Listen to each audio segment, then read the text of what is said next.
કોઈ સારો નિયમ પાળવાથી સારું ફળ અને પુણ્ય મળે છે. જેમ કે ગાયને ઘાસચારો નાખવાથી અથવા ખવડાવવાથી સારું ફળ મળે છે. કૂતરાને રોટલી ખવડાવવાથી પુણ્ય મળે છે. ગરીબને અને ભિખારીને પણ જમાડો તો પુણ્ય મળે છે. પંખીને ચણ નાખવાથી પુણ્ય મળે છે. કીડીને કીડિયારું પૂરો તો પણ પુણ્ય મળે છે.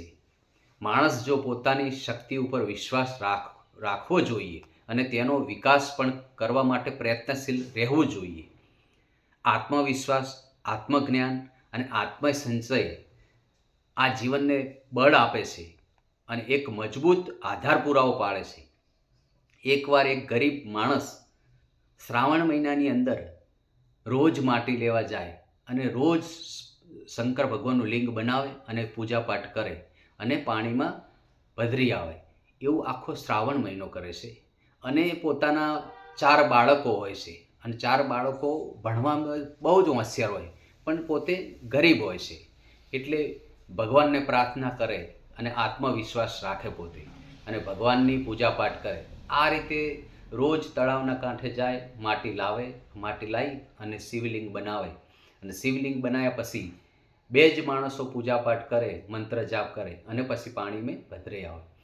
એકવાર તો માટી લેવા જ્યાં પછી ખોદકામ કરે છે અને ખોદકામ કરતાં એને સોનાનો હાર મળે છે અને સોનાનો હાર મળવાથી તો ખુશ થઈ જાય છે અને સોનાનો હાર પછી સોનીના ત્યાં લઈ જાય છે અને એને અઢળક સારા પૈસા મળે છે.